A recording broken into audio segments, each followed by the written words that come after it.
안녕하세요, 푸스나입니다. When you're down and feeling like you're lonely, someone else out there feels just like you. Go outside and be kind to a stranger. Watch what happens every time you do. 해외 축구를 즐겨보시는 분이라면 이미 많은 선수들이 경기에서 착용을 하고 나왔기 때문에 벌써 익숙한 런칭 컬러입니다. 아디다스 디자인팀의 창의성이 고갈된 걸까요? 요즘 과거의 향수를 불러일으키는 제품들이 많이 출시되고 있는데요. 이 제품도 딱 10년 전 출시되었던 프레데터 리셀존과 비슷한 디자인을 가지고 있죠. 당시 리셀존의 런칭 컬러와 색상도 아주 비슷합니다. 근데 개인적으로는 좀 더 구려진 것 같긴 하네요. 명칭에서도 알 수 있듯이 이번 연도부터 프레데터의 풋사라도 더 이상 플러스 등급을 구매할 수 없습니다. 0.1 등급까지만 출시가 되었는데요. 기존의 프릭 플러스와 비교했을 때 크게 등급의 차이를 느낄 만한 요소는 보이지 않고요. 아무래도 기존의 플러스 등급 TF 모델이 FG나 AG 모델에 비해 빠진 기능들이 있고 가격도 낮은 편이다 보니 이번에는 아예 등급을 낮춰서 출시한 것 같습니다. 이번에 출시된 엣지.1TF도 FG와 AG 스터디의 플러스 등급 제품들과 비교했을 때 빠지거나 좀 아쉬운 부분들이 보였는데요. 보도자료에 따르면 이번 프레데터 엣지에는 혁신적인 기술인 좋은 스킨을 최초로 도입하여서 다양한 종류의 볼 접촉을 고려하여 각기 다른 영역으로 나뉜 고무 컨트롤 존이 좋은 스킨 가피 상단에 전략적으로 배치되어 있다고 하는데요. 기존 고무돌기에 비해 얼마나 혁신적인 기술인지는 착용해 봐도 잘 모르겠고요. 데몬 스킨에 비해 고무가 사용된 범위가 확실히 넓어진 것 같기는 합니다.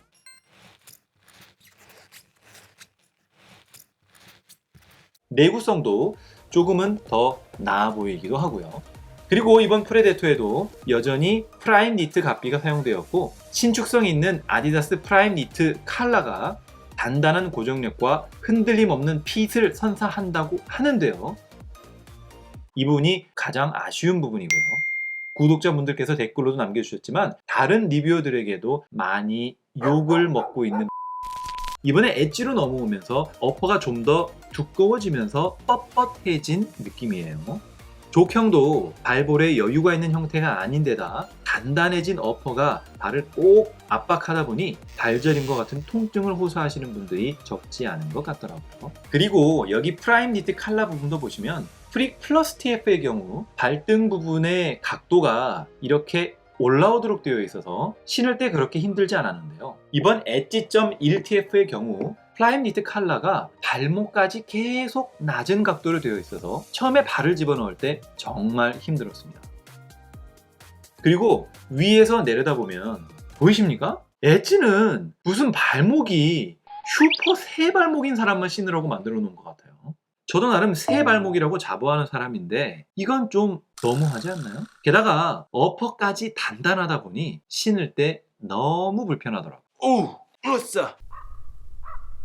이번에도 스웨이드 소재의 인솔이 사용되었고요. 역시 어느 정도의 쿠셔닝은 포함하고 있습니다. 제가 어퍼 부분에서 욕을 좀 많이 했는데요. 신을 때 하도 힘들어서 이번 제품은 모두 바로 환불해버릴까 고민도 했지만 이 부분 때문에 가지고 있기로 결정했습니다. 바로 바운스 쿠셔닝에 적용된 미드솔입니다. 프레데터 19 플러스 TF까지는 전장 부스트가 적용되다가 20 플러스와 프릭 플러스에서는 쿠셔닝이 아예 빠져버려서 쿠션 덕후 풋소남은 많이 아쉬웠었는데요. 이번 엣지에서는 미드솔 쿠셔닝이 부활했습니다. 앞꿈치 쪽부터 뒤꿈치까지 넓은 범위로 바운스 쿠셔닝이 적용되어서 탄탄한 쿠셔닝을 보여줄 것으로 예상됩니다. 겉에서 눌렀을 때는 탄탄한 쿠션감이 느껴지고요. 인솔을 빼고 안쪽을 손으로 눌러보았을 때는 딱딱하긴 한데요. 실제로 신어보았을 때는 좀 다르겠죠? 아웃솔은 조금은 어정쩡한 분리형 아웃솔이 사용되었고요. 스터드도 적당히 두꺼운 형태라 내구성에 큰 문제는 없을 것으로 예상됩니다. 플러스나 1 등급의 FG나 AG 모델의 경우 앞꿈치 쪽에 앞발로 무게중심을 이동시켜서 공을 찰 때 강력한 힘을 더해주는 파워 패싯이 적용되어 있는데요. TF 모델에는 빠진 것 같습니다. 그래도 전 아쉽지 않습니다. 바운스가 들어갔으니까요. 그리고 이 파워 패싯이라는 기능 자체가 얼마나 도움이 될지 의문스럽기도 하고요. 예전 파워 펄스 시스템 때도 그랬지만 무게나 무거워지는 게 아닌가 싶거든요. 309g이네요. 네, 기존의 프릭 플러스와 비교했을 때 물론 사이즈가 5mm 큰 제품이긴 하지만 실제 느껴지는 사이즈는 같거든요. 근데 무게가 조금 올랐습니다. 이건 아마도 바운스 쿠셔닝이 좀 넓은 범위로 적용되었기 때문에 무게가 좀 늘어난 게 아닌가 하는 생각이 드네요.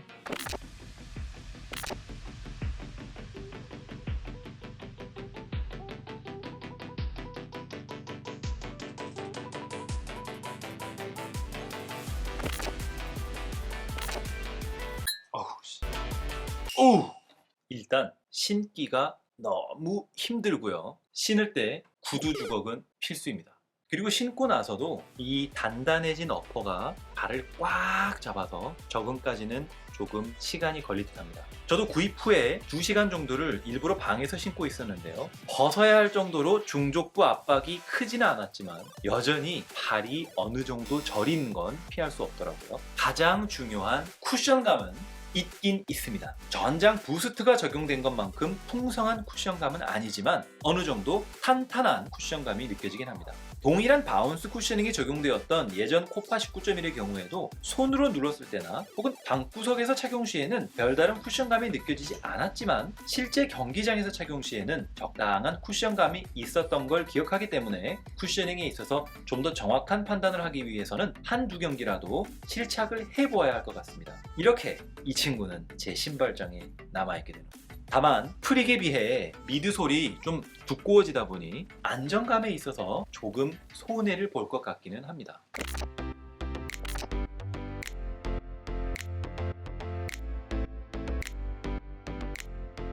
전작인 프릭 플러스 TF의 경우 길이가 살짝 길게 나온 제품이라 제 정 사이즈인 275에서 한 사이즈 낮춘 270 제품을 선택했었고 실제 장시간 착용해도 문제가 없었는데요. 이번 제품은 다시 정 사이즈로 출시된 것으로 보입니다. 270은 너무 작아서 신어보지도 않고 패스였고요. 지금 제 왼쪽이 275, 오른쪽이 280인데요.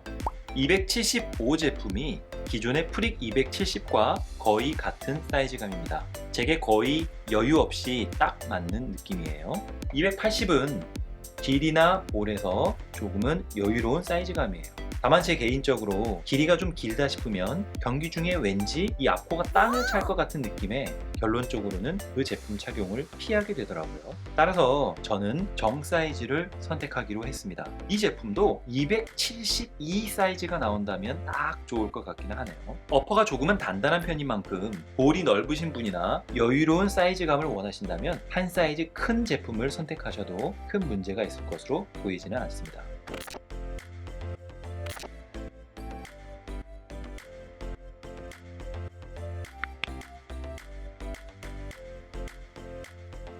길이감이 거의 비슷합니다. 볼은 둘 다 타이트한데요. 물론 프릭이 제가 착용하던 제품이긴 해요. 그런데 그렇게 늘어난 상태는 아닙니다. 지금 이렇게 착용했을 때 그 타이트한 정도는 얘가 훨씬 심해요. 이 스피드 플로우 신었을 때랑 좀 비슷한 느낌이랄까? 이런 중족부 쪽은 비슷한 느낌이에요. 근데 이제 여기 있죠, 요 부분이 확실히 얘가 좀 타이트합니다. 그리고 이 어퍼의 질감도 프릭이 살짝 얇은 느낌?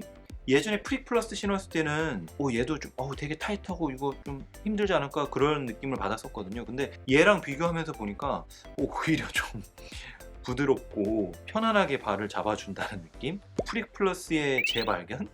높이감은 살짝 엣지가 좀 더 높은 느낌은 있습니다. 상대적으로 안정감이 조금 떨어지긴 하겠죠. 제가 많은 제품들을 리뷰해 오면서 느낀 점 한 가지는 내 발에 맞는 제품을 선택하는 게 중요하다 이거거든요. 그러니까 엣지가 신제품이니까 무조건 이거 신어보고 싶다, 이건 좀 아닌 것 같다. 발볼이 많이 넓으시다면 과감하게 얘는 포기하고 발이 편한 이런 제품을 선택하시는 게 맞을 것 같다는 생각이 드네요. 네, 스피드 플로우 270 사이즈고요. 길이감은 비슷한데 이 앞코의 형상이 스피드 플로우는 상당히 낮죠. 엣지는 얘보다는 그래도 조금 더 뭉툭한 편이에요. 앞코뿐만이 아니라 이 발등 부분의 높이도 얘보다는 조금 여유가 있는 편이라서 여기가 발가락이 튀어나오고 막 이럴 정도로 되지는 않습니다. 지금 두 제품에 적용된 쿠셔닝의 종류가 다르죠. 얘는 라이트 스트라이크, 얘는 바운스인데 제 평가로는 얘가 낫습니다. 탄탄하면서 바로 느껴지는 그런 쿠션감이에요. 둘 다 발볼이 넓으신 분들이 착용하기에는 쉽지 않은 제품들이죠. 여전히 많은 분들의 사랑을 받고 있는 베이퍼 14 프로 TF입니다.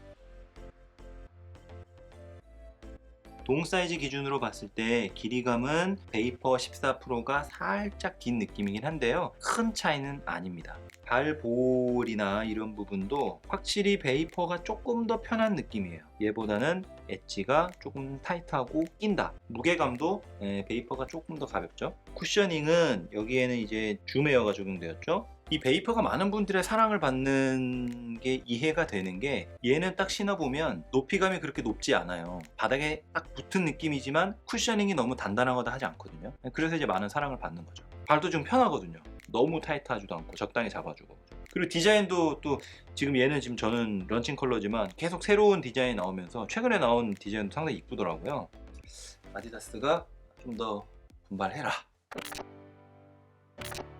프레데터 엣지점 1TF는 장단점이 분명한 제품으로 보입니다. 단단해진 어퍼 덕분에 착화감에서 다소 손해를 본 것 같지만 넓어진 좋은 스킨의 고무 돌기가 볼 컨트롤에 어느 정도 도움을 줄 것으로 예상되고요. 무엇보다도 미드솔에 적용된 바운스 쿠셔닝은 큰 기대 요소입니다.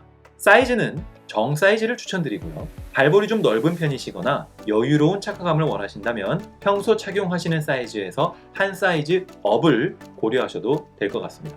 그래도 헷갈리신다면 제 기존의 리뷰들을 참고하세요. 오늘 함께한 내용이 프레데터 엣지점 1TF 제품을 선택하는데 도움이 되셨나요? 지금까지 풋소남이었습니다. 이 혓바닥 이거 왜 이렇게 길게 만든 거야? 맨날 이렇게 접어지는데.